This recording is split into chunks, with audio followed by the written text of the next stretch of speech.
We've learned all these things before. Here's where we come up with new understandings of the atom and how the electrons work within it. Now we're going to say, according to Bohr's model, it helps to explain what happens when an electron absorbed or released energy within a hydrogen atom. Now what we're going to say here is, this blue right here represents our nucleus, where we find our protons and our neutrons. And here we're going to say that this first circle here represents our first shell. In our first shell, we have an electron. That electron is going to absorb light energy from a photon. So when that electron absorbs this energy, it becomes excited. So that's what we're going to put down here. We're going to say when it absorbs enough energy, it becomes excited. Once it becomes excited, it's able to jump from the first shell, or whatever shell it's in, to a higher leveled shell. So the electron absorbs energy and it jumps up to here. So that's why we find it in this second shell. But the thing is, electrons that absorb energy, they can't hold on to the energy forever. Eventually, they're going to release this energy slowly back from where it came. So the electron is slowly going to release this energy, and this energy is going to be emitted as heat or light. And once it's releasing this energy back from where it came, it's going to come and return back to what we call its ground state level. Ground state level just means that it returns to the level it was at before it absorbed that energy.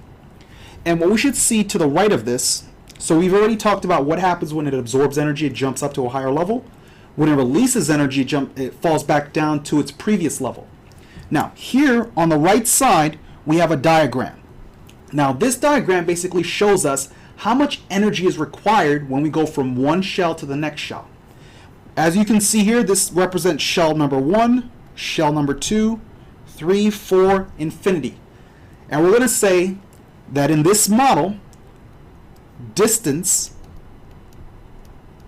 equals energy. So you can see that going from shell 1 to shell 2 is the biggest difference, the biggest distance involved. So because of that, we're going to say going from 1 to 2 or 2 to 1 involves the most amount of energy, because we said that the distance equals energy. You're also going to notice as we go from 2 to 3, the distance gets a lot smaller. So we're going to say going between 2 and 3 requires less energy. As we go from 3 to 4, it gets even smaller. So you can see in the pattern, if we were trying to go from level 4 to 5, it'd be even smaller still.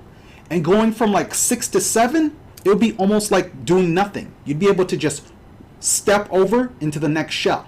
So we're going to say the higher up you go in shell number, the smaller the distance is, and the less energy is required of us to go from one to the other. So just remember this, the lower numbered shells, there's bigger difference in distance between them. And because of that, it takes more energy. So it takes more energy to go from 1 to 2 than it does to go from 3 to 4. And just remember, when we talk about absorption, we're having the electron go from a certain level up to a higher numbered level. And when it releases, or what we say emits, this absorbed energy, it's going to fall back down. It's going to go from a larger number back down to a smaller number. So just remember these concepts. What's the difference between absorption and emission? And remember, distance equals energy in terms of the electron going from one shell to the next shell.